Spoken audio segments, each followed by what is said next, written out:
¿Qué está pasando en Ecuador y en el mundo? En Poco se habla, te contamos sin enredos lo que pasa en la política para que tú y nosotros podamos entenderla y tomar postura. Bienvenidos a un nuevo episodio de Poco se habla. Bienvenidas y bienvenidos a Poco se habla, el podcast donde explicamos la política de forma clara, aunque incomode. Yo soy Luis Silva. Y yo soy Emilio Bolaños. El día de hoy vamos a arrancar nuestro segundo episodio con un tema que nos parece urgente y necesario tocarlo, el cual va a ser la transparencia y la transformación del servicio público en el país.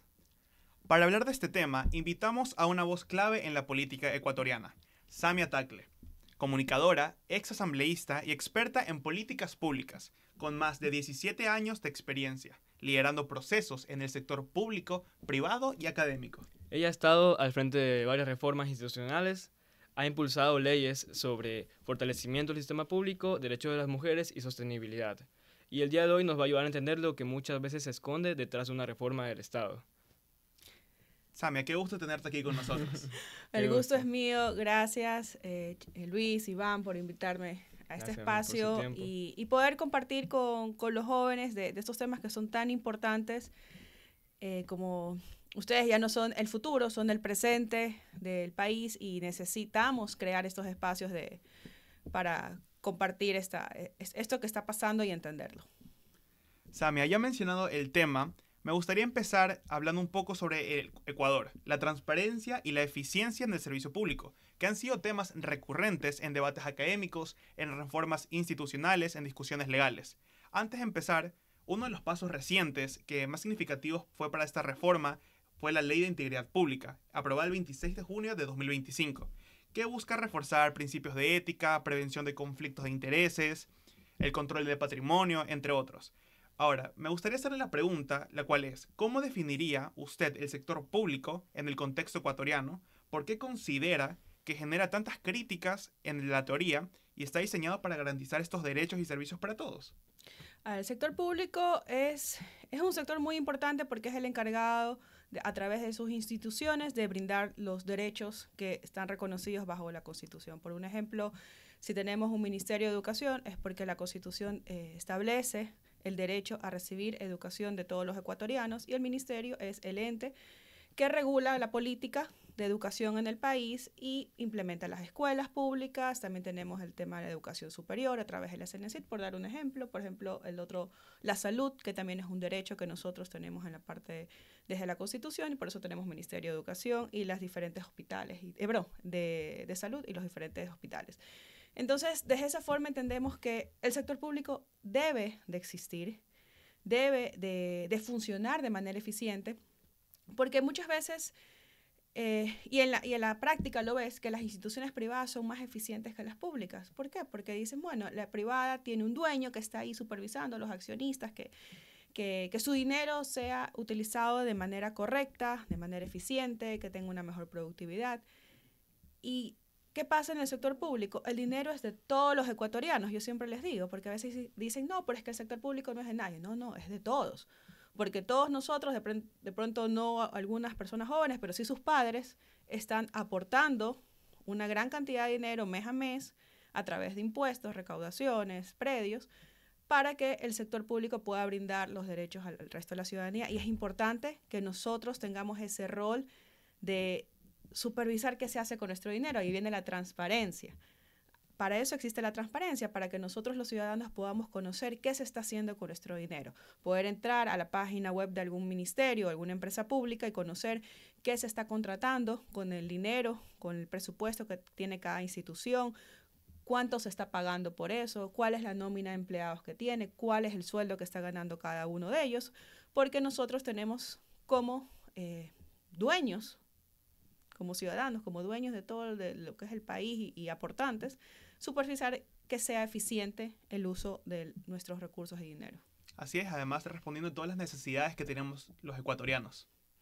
Bueno, antes de pasar a la siguiente pregunta, Samia, me gustaría mencionar, la pregunta va a ser sobre el CERCOP. Hablar sobre este implica también entender el papel que juega también la burocracia dentro de este. Y para que las personas que nos escuchen sepan, la burocracia básicamente consiste en un montón de procesos que vienen con cada institución del Estado. Cuando estos se hacen muchos o son excesivos, demoran los trámites, se hace más ineficiente y bueno, esto entorpece un poco los procesos. Para empezar con la pregunta, quisiera decirle, ¿podría explicarnos brevemente qué es el CERCOP? ¿Cuál es su función dentro del Estado? ¿Y cuáles son los principales desafíos que está enfrentando actualmente, especialmente en términos de, como mencioné, la burocracia, contrataciones y control? Ya, el CERCOP es el Sistema Nacional de Contratación Pública, que para mí es el corazón del funcionamiento del sector público, porque para poder nosotros implementar cualquier tipo de acción de implementar un derecho a la ciudadanía, volvamos con el ejemplo de los hospitales. Hay los hospitales públicos. ¿Qué tenemos que hacer? Hasta para comprar un bolígrafo, un esfero, una pluma, como dependiendo del lugar, el país que estén, el nombre que le quieran dar, tenemos que hacer un proceso de contratación, comprar las medicinas, comprar las camas, contratar al personal, todo. Entonces, el CERCOP es el ente que regula todo este sistema. Entonces, a través de los años han habido diferentes implementaciones de sistemas burocráticos para garantizar el uso eficiente del dinero. Entonces, por ejemplo, está el principio nuevamente de transparencia que rige a nivel de todo la función del Estado, para que podamos conocer quiénes son los proveedores del Estado. Ahora, con unas reformas que se ha hecho también, se busca que se encuentre más información de cada uno de los proveedores. Se busca que existan procesos claros, limpios, porque muchas veces la gente decía, yo no sé a quién está contratando tal institución. Bueno, lo puedes saber metiéndote al CERCOP y puedes ver el proceso que está haciendo, a quiénes le ha llegado la invitación. Si tú eres una empresa que brindas esos servicios, puedes participar a través de esta herramienta que es pública. Entonces, lo que busca el CERCOP es la eficiencia y el buen uso del dinero del Estado y de todos los ecuatorianos. Haciendo un poco una comparación con otro sistema de compras públicas, como el de compras públicas de Chile, que es uno de los mejores en el top 2 en Latinoamérica, ¿cuál cree que podría ser una diferencia que se podría agregar a nuestro sistema de compras públicas? Bueno, en el caso de Chile, ellos tienen 3 páginas diferentes que regulan el sistema de contratación pública, no que regulan, que interactúan en la parte de compras públicas. Nosotros solo tenemos un portal que aglutina toda la información. Por ejemplo, en Chile tienen un seguimiento más profundo y una información más profunda de todos los que son los proveedores del Estado. Tienen un registro con mayor información. También en el Ecuador, el CERCOP es juez y parte de los procesos. Allá se maneja de una forma independiente la supervisión y el seguimiento de los procesos. Entonces, sí, yo creo que son casos de éxito que siempre tenemos que mirar hacia allá, de qué es lo que están haciendo otros países, si les está yendo bien, y si es así, poder hacer ese intercambio de conocimiento y poderlo implementar en las reformas que constantemente el país lo hace en busca de una mejor operatividad. Así es verdad, un modelo muy importante dentro de la región que hay que tomar las partes más importantes para poder agregarlos al nuestro. Ahora, yéndonos a otra opinión, otra opción, me gustaría también hablar sobre la cultura de institucionalidad en el Estado. Ahora, la pregunta es la siguiente. Desde su experiencia, ¿cómo describiría la cultura institucional que predomina en las entidades del sector público? ¿Cree usted que este prioriza el mérito, la capacidad técnica o siguen existiendo prácticas clientelares? Que esta significaría situaciones donde se entregan cargos o beneficios a distintos miembros por favores políticos o por contactos o más bien por o puede ser por la experiencia o preparación que la persona tenga. Bueno, ahí hay diferentes aspectos. Hablemos del tema de mérito-posición. El sistema actual tiene algunos vacíos en el mérito-posición y creo que un día lo hicimos un ejercicio en clase para que lo puedan visualizar. De que, claro, se habla de cuando se quiere hacer un nombramiento o se lo hace a través del sistema mérito-posición. Sin embargo, las unidades de talento humano de cada institución tienen la libertad de poner los requisitos que ellos consideran para ese cargo, adicionales a los que ya dice la ley. Entonces hicimos un ejercicio sobre, justo, si no me equivoco, fue un profesor de una universidad pública y revisamos las convocatorias para nombramientos de diferentes universidades públicas en el Ecuador para cargos similares y nos dimos cuenta que cada convocatoria, cada concurso tenía requisitos totalmente diferentes. Entonces el uno te pedía, por ejemplo, 2 años de haber dado cátedra, el otro te pedía 5. Claro. El uno te pedía haber publicado 3 libros y haber dado 2 conferencias en los últimos 5 años, exacto. En cambio, el otro te pedía haber, creo que trabajado en algún sitio puntual. Entonces, y son requisitos que si tú los ves, te cuestionas porque dices, bueno, ¿por qué para un mismo puesto? Y a veces dentro de la misma institución habían 2 convocatorias para un mismo nivel de profesores y ambas convocatorias tenían requisitos diferentes que daba la percepción de que se ajustaban a perfiles específicos de personas puntuales que lo puedan cumplir para ocupar esa vacante. Entonces, eso yo creería que debe de regularse, debe especificarse para que todos realmente exista una igualdad de oportunidad para ver si, por ejemplo, aquí los que estamos presentes queremos aplicar para un nombramiento en una universidad pública, saber que los requisitos puntuales son, voy a inventarme, 4 años de cátedra, haber publicado 5 papers en los últimos, tenemos que saber si en los últimos 5 años, 2 años o 10 años, porque eso también depende de la convocatoria, vemos que difieren los años, y si es necesario haber publicado un libro o no, o si es necesario, ya me acordé, haber asistido a una conferencia. Claro. A exponer un tema puntual. Entonces, si ya nosotros sabemos cuáles son los requisitos fijos, por decir así, que necesitamos para ese cargo, nos podemos preparar y podemos saber cuál es la meta que tenemos que cumplir para poder ser un servidor público como profesor en una universidad puntual. Pero como varían, eso cuestiona mucho este proceso, que si realmente es meritorio o no es meritorio. Entonces, siento que tiene que haber un poquito más de regulación en ese aspecto para que sea un proceso realmente transparente y que no sea discriminatorio, que es lo que siempre se tiene que garantizar desde el Estado, que todos tengamos las mismas oportunidades de participar. Con respecto al tema de los puestos... Las prácticas clientelares. Las prácticas clientelares. Sí. Mira, es importante... Hay un aspecto en el Estado que se llaman los puestos de confianza, que son los puestos de libre remoción. Yo considero que sí es importante que esos puestos sean ocupados por personas en las cuales tú tengas la confianza, por eso se llaman puestos de confianza, de poder ejercer una función y que puedas confiar ciertas responsabilidades o sus asesorías, que te sientes en un entorno que puedes trabajar. Ahí es donde viene el tema también de los funcionarios que entramos muchas veces a dirigir las instituciones públicas, de nuestro criterio de que esas personas tienen que ser personas que conozcan el trabajo del gobierno, que estén calificadas. Que estén preparadas. Que estén preparadas. Ya, porque estamos manejando, como les digo, recursos de todos los ecuatorianos y cuando nosotros ponemos a personas que no están preparadas, sin ser algo ofensivo, hay una curva de aprendizaje. O sea, esa curva de aprendizaje debería ser efectuada a otros niveles, como en el sector privado. Cuando tú vas al sector privado, siempre te dicen, comienza desde abajo, comienza a conocer todo el proceso de una empresa para cuando tú ya estés te toque asumir un cargo alto, directivo, puedas guiar a tus personas, puedas guiar a tu equipo y ser un referente de conocimiento y de guía. Y lo mismo tenemos que aplicar en el sector privado, de que las personas que nosotros escogemos para que ocupen estos puestos de liderazgo sean personas que puedan guiar a ser mejores funcionarios a su equipo y no personas que no sepan realmente qué hacer y nosotros los ecuatorianos paguemos los platos rotos de esa curva de aprendizaje y de esos errores de falta de conocimiento. Claro.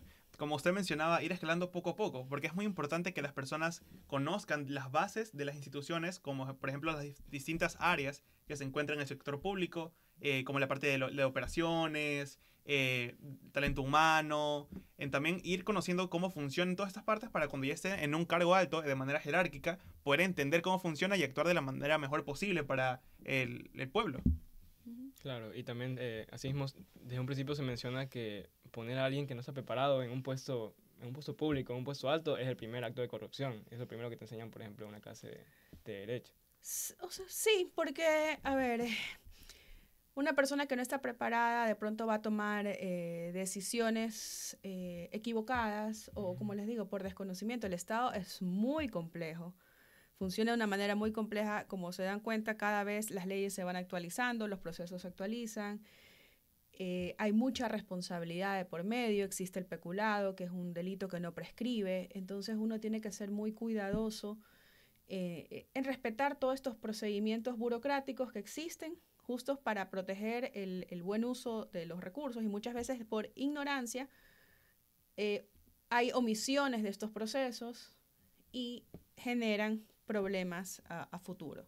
Entonces, de eso se trata, o sea, de que tanto la persona pueda ejercer un buen trabajo, claro, y no se mete en problemas, porque sí, a veces tú puedes ir, del país, claro, no, y tú puedes ir de buena voluntad, de pronto te dicen, ¿sabes qué, Iván?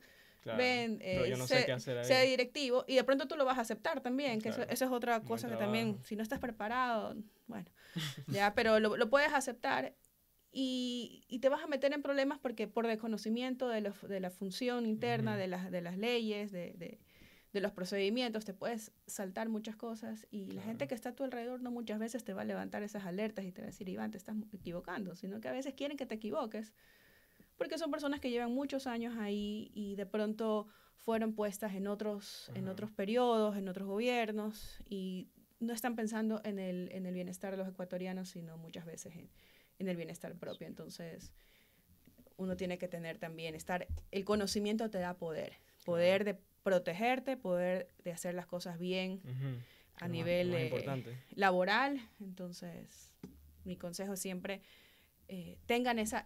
busquen esa experiencia para hacer un buen rol en el sector público. Bueno, justamente uno de los pasos más recientes para reforzar estos principios que estamos hablando de ética, de transparencia, ha sido, como mencionó mi compañero, la nueva ley de integridad pública. Quisiera que nos explique cuáles son, en términos tal vez generales, los cambios que propone esta ley.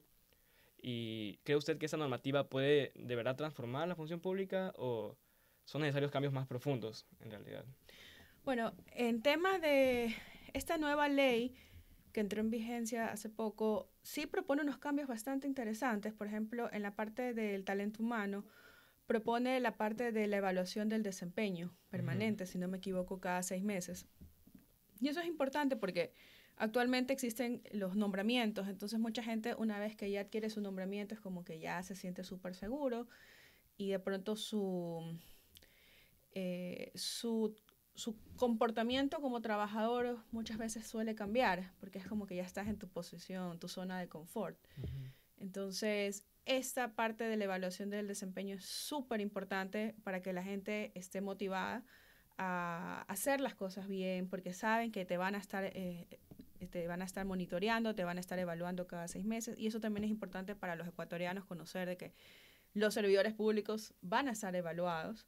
Sí. Entonces, nos genera un poco más de tranquilidad de que el sistema público, el sector público va a funcionar de una manera más eficiente. Al menos ese es el espíritu, entiendo, de la intención de la reforma. Muchas veces hay reformas que podemos ver que tienen un espíritu positivo, pero a largo plazo, en la práctica, lamentablemente, generan más prejuicio que beneficio, pero eso solo lo sabremos al momento de la implementación. Pero me parece que es una práctica importante, es una reforma importante, y ojalá sea implementada de forma que afecte positivamente a la gestión general en el sector público.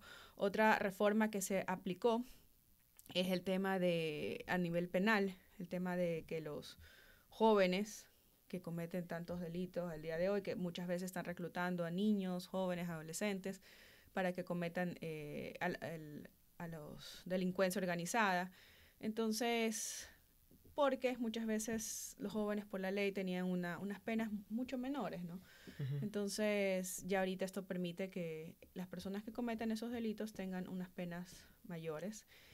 y esperemos que eso también tenga una injerencia positiva. Como yo les decía, a veces tenemos un espíritu positivo, pero en la práctica El resultado no es tan positivo. puede ser que los resultados no sean como el espíritu. Y la parte del CERCOP que busca una mayor transparencia en la contratación, elimina algunos procesos, también implementa mayor registro de los proveedores y esperemos que eso también sea positivo, porque lo que se busca, y siempre se ha buscado a través del CERCOP, es que las pequeñas empresas, las pequeñas asociaciones también tengan la oportunidad de participar, de ser parte de todo este proveedor del Estado que mueve muchísimo dinero, pero también tenemos que ser conscientes que a medida que pongamos como que más requisitos, más formalidades, más burocracia, a veces en lugar de ser más inclusivos con estos pequeños productores, pequeñas empresas, pequeños empresarios, podemos estar poniendo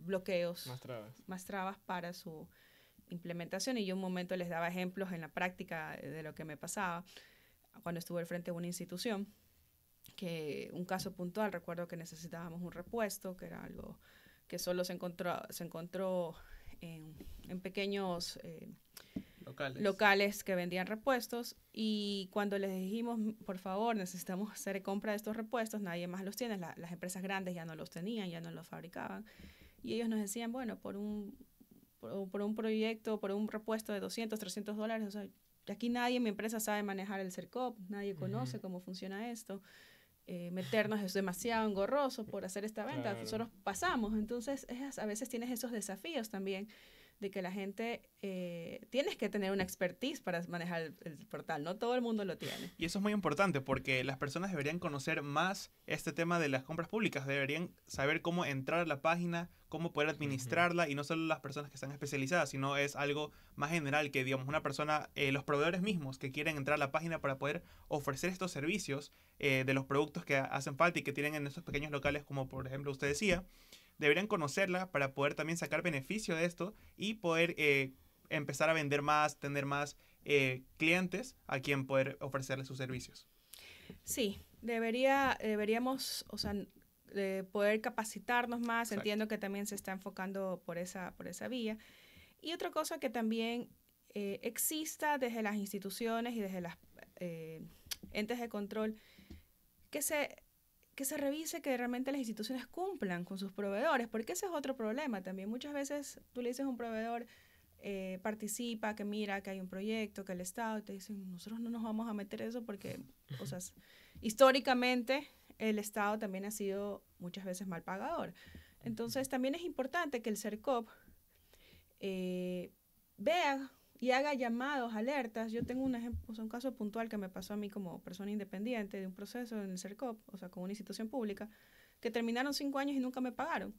Mandé muchas cartas, entonces, por todas las instancias, un día me recomendaron, me dijeron, bueno, pero también manda al CERCOP y dile que, a ver si levanta una alerta de que porque este proceso, o sea, se adjudicó y sigue ahí abierto, o sea, después de tantos años.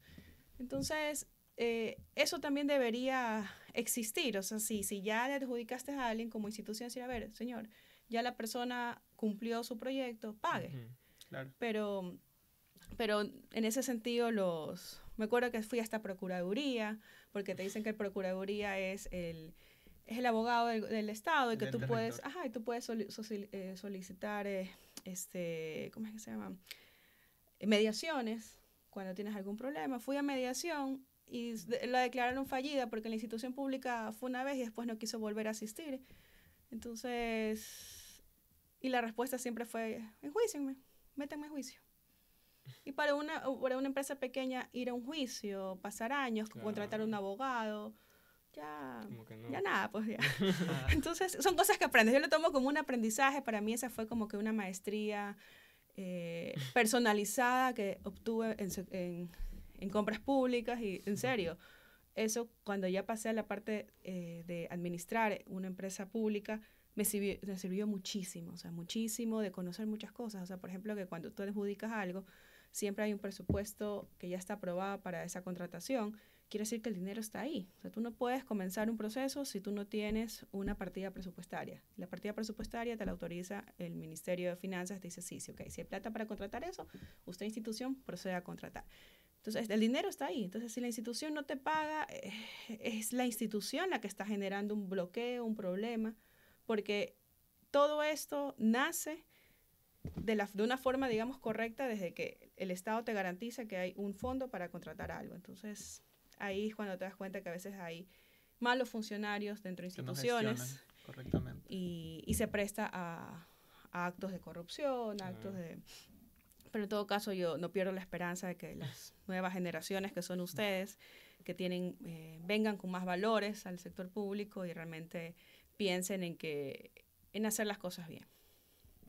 Listo. Ahora me gustaría complementar con una pregunta un poco más personal. Si usted tuviera que proponer una sola acción concreta para mejorar el servicio público en el Ecuador, ¿cuál sería y por qué sería? Una acción más concreta. Es que, sabes que depende de cada institución. Yo creería que el tema de la evaluación del desempeño está súper bien, pero sí también debería existir como una evaluación institucional de la parte operativa. ¿Ya? ¿A qué me refiero? Muchas veces hay instituciones que te las crean con ciertas partidas, con cierta forma, estructura. Y claro, la ley te permite de pronto plantear una nueva estructura organizacional, porque las necesidades van cambiando. Cada vez vas necesitando de pronto más de un tipo de personal operativo, menos de pronto un área administrativa que ya no es necesaria. O de pronto te topaste con una institución que tiene inflado el personal en un área y tienes un déficit en otra. Pero hacer estas reformas institucionales son bastante complejas. Entonces, yo creo que debería haber ser una forma más eficiente o más fácil el poder hacer unas reestructuras organizacionales para operar de manera más eficiente. Y mejor, o sea, mejor dicho, cuando vienes del sector privado, yo he trabajado tanto público y privado y sé la eficiencia del privado. Entonces, cuando entré a una institución, yo dije, bueno, esto es así, se puede hacer esto. Pero me topé con la dificultad de que en todo el tiempo que estuve propuse al directorio una reforma de la estructura y todo para que sea más eficiente, pero pasó... Desapercibido, por alto. No desapercibido, pero bueno, año y medio y entre otras cosas que tenían que revisar, no se revisaba. Entonces, entiendo que la idea estaba ahí, claro, ya, pero toma mucho tiempo.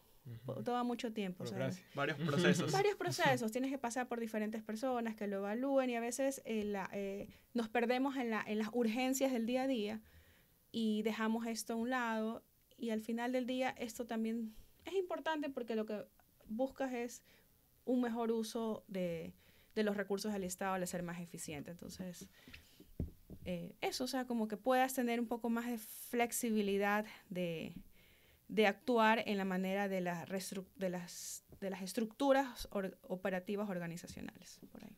Listo. Muchas gracias, Samia, por acompañarnos y por ayudarnos a entender cómo se transforma el servicio, cómo se ha venido transformando el servicio público que requiere estas leyes y cómo se necesita la institucionalidad, la cultura ética y el compromiso ciudadano. No, gracias a ustedes, como les decía, es muy importante que ustedes como jóvenes entiendan estos roles y son las personas que saliendo de estas aulas de clases van a ocupar esos puestos y conozcan la importancia de la ética, de tratar de evitar la corrupción, de la transparencia y de que todas las propuestas que se hacen, siempre digo, se las hace pensando en positivo. Todas estas reformas, yo no creo que ninguna persona venga a proponer algo por perjudicar al país. Así es. Y es importante que nosotros sigamos aportando a que estas reformas sean perfectibles, sean mejoradas. Claro. Y de pronto si algo no funciona, tener esa capacidad de decir, bueno, esto no funcionó, volvamos a lo otro o apliquemos otra opción. Entonces siempre ese dinamismo y no quedarnos como que esa es mi idea y si no fue igual me estanco en mi idea, ¿no? Claro. Tener esa capacidad de poder interactuar con otras ideas, de aprender. Sí, del aprendizaje. Ajá. O sea, siempre lo veo todo como un aprendizaje. No, las cosas que suceden no es un fracaso, es un aprendizaje que te dio unos resultados que no esperabas y buscas. Y siempre el estar constantemente buscando resultados positivos. Claro, necesitamos dejar de, sobre todo, normalizar la mediocridad en el servicio público y poner la transparencia como no una opción, sino como una prioridad. Entonces, bueno. Me gustaría también dar las gracias a todos los que nos están escuchando. Si les gustó este episodio, recuerden seguirnos en nuestras redes sociales como Poco Se Habla Podcast. Y eso sería todo. Muchas gracias.